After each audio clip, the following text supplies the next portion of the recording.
Les cours d'Ikassel Lunishmat, le docteur Yaakov Aseak Ben Shabbat, et les Lunishmat, Salomon Biton Ben Chana.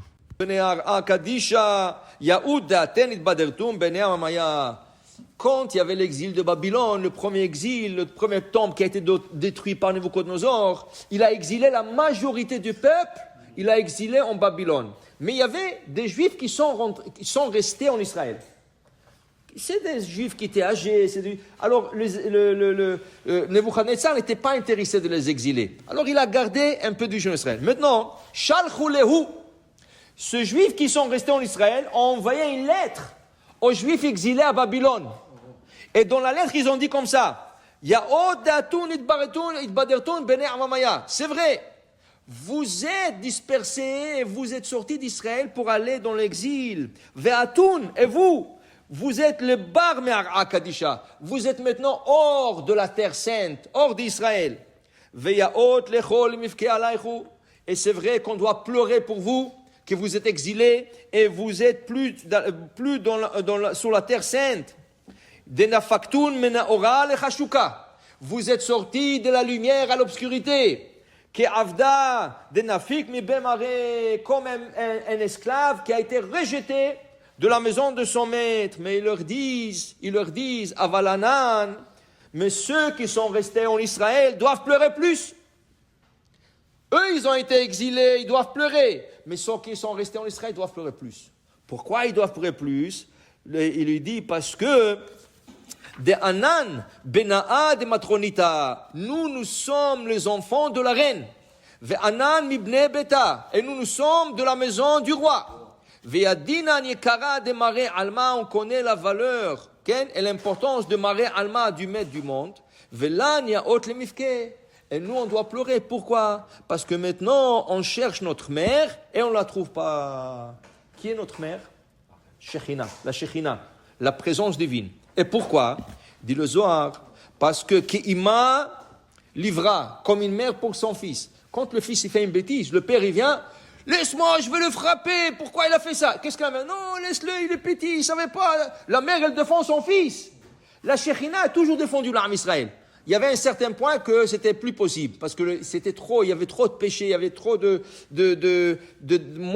droiture en Israël, alors que il a frappé. Ça veut dire il a détruit le Beth Amikdash, il les a exilés. Mais la Shekhinah était toujours là. Et la Shekhinah avait toujours de bonnes paroles pour nous sauver. C'est comme un avocat. Okay? Mon cher Rabbeinu, c'était notre avocat. Mon cher Rabbeinu, regarde, quand il y avait le veau d'or, comment il a su calmer la colère divine? Comment? Il a dit à Akadosh Baruch Hu, je ne comprends pas. De quoi vous énervez sur eux? Il dit, comment je m'énerve sur eux?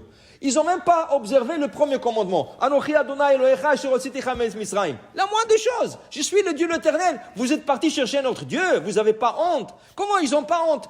Je ne regarde pas le 10 commandements, je regarde donc le premier. Mon cher Rabbeinu lui dit, mais Akadosh Baruch Hu, non, c'est pas comme ça. Pourquoi?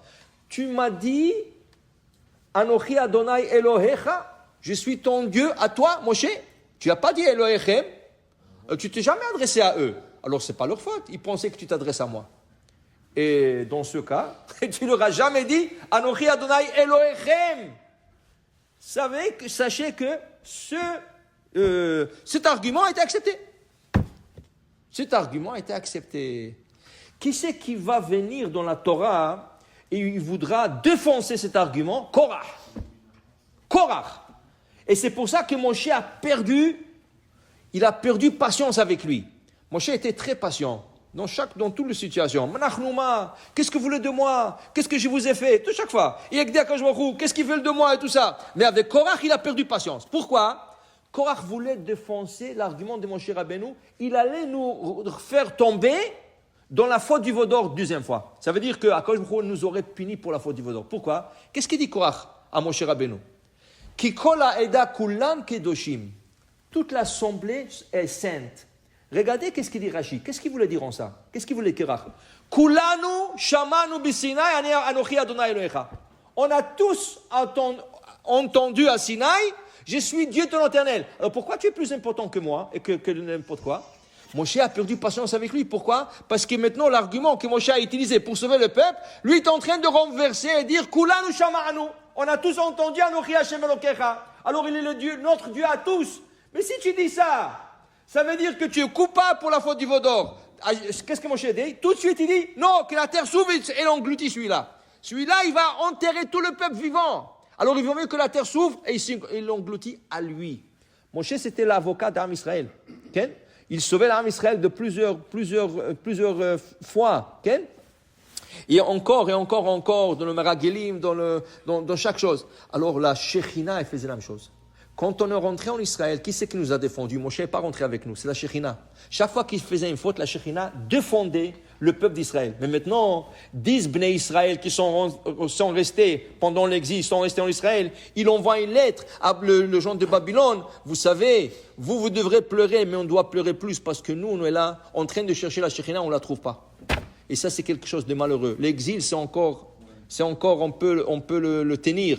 Et en 70 ans, ils vont revenir. Mais la Shekhinah qui est partie, ça, on accepte. Okay? Malgré qu'on dit, la Gemara dit, Lozaza Shekhinah mikot el Ma'aravi. La Shekhinah est restée dans le côté de la Ma'aravi. Mais on ne sait pas où. On ne sait pas où est-ce qu'elle est. Il y avait un tzaddik en Israël, un kabbaliste, un grand kabbaliste, tzaddik Nistar. Personne ne savait. Quand les gens le voyaient, ils pensaient que c'était un homme simple. Chaque jour, il se promenait au kotel avec des sacs d'achat. Des sacs d'achat. Comme en Israël, ils ont comme des sacs en plastique comme ça. Sale, ils appellent ça sale. Et les gens ne savaient pas. Il avait des livres de Kabbale. C'est rien qu'après qu'ils l'ont connu. Il s'appelait Rabbi Moshe Voltor. C'était un de 36 tzadikim. On dit sur lui, c'est un des seuls qui savait chaque jour, où est la Shekhinah dans le côté de la Maravi. Comment ils l'ont trouvé? Avec le temps, quand il est devenu très âgé, les gens commençaient un peu le connaître. Il avait les Talmidim. Un jour, quelqu'un lui a supplié de prier pour une fille qui était malade, gravement malade et tout ça. Il a dit, je vais aller au côté. Il est parti au côté avec 10 élèves. Okay? Ils ont fait minyan. Ils sont arrivés au côté, ça n'a pas pris 3 minutes, 4 minutes. Il a fait une prière, il a dit, ça y est, on peut partir. Comment on peut partir? On vient d'arriver. On n'a même pas ouvert le livre. Comment on peut partir? Et la Shekhinah nous a écoutés. Alors quelqu'un lui a dit, comment la Shekhinah? Il dit, voilà, là où je vous ai emmené aujourd'hui dans le côté, c'est la Shekhinah était ici, présente. Lui, il savait exactement, parce que chaque jour, elle change de place. Okay? Chaque jour, elle change, et lui, il savait exactement chaque jour où elle se trouvait. Alors, eux, ils sont en train de pleurer parce qu'avant, la Shekhinah était partout. Maintenant, elle se concentre dans un endroit. Okay? Alors, c'est pour ça que les anges, qu'est-ce qu'ils disent? Umsharetav, shoalim, aye, mekom kevodo la'aritzo. Où est la place d'Akadosh Baruch Hu? On veut le louer. La Gemara pose, comment où est l'Akadosh Baruch Hu? Mais non, kol haaretz kevodo, Akadosh Baruch Hu est partout. Qu'est-ce que vous cherchez? Qu'est-ce que les anges ils cherchent Akadosh Baruch Hu? Aye, kevo mekom kevodo. Aye, mekom. Où est-ce qu'il est Akadosh Baruch Hu? Où est-ce qu'il est Akadosh Baruch Hu? Mais non, kol haaretz kevodo. Qu'est-ce que tu cherches? Non. On veut savoir où est la Shekhinah concentrée. Oui, lui, il est partout. Mais la Shekhinah est concentrée quelque part. On veut savoir où est cette place. Même les anges se demandent. Voyez, où est-ce que c'est cette place? Pour qu'on le loue. Alors, pour te dire, c'est pour ça qu'ils ont pleuré, les tzadikim qui sont restés en Israël. Ils ont dit, ici, vous êtes là-bas, mais nous, on est là en train de chercher la Shekhinah, notre mère, notre défense, notre avocat. Où est-ce qu'elle est pour que nous sauve de ça? Alors il leur dit, oui, pleurez-vous, mais nous on doit pleurer plus pour vous et pour le fait que la Shekhinah n'est pas là. C'est pour ça qu'on dit dans notre prière, qu'est-ce qu'on dit? Amahazir Shekhinato Letzion. Que le temps va venir et la Shekhinah va tourner complètement à Tzion et on saura exactement où est-ce qu'elle est. Baruch Adonai Le'olam. Amen ve Amen.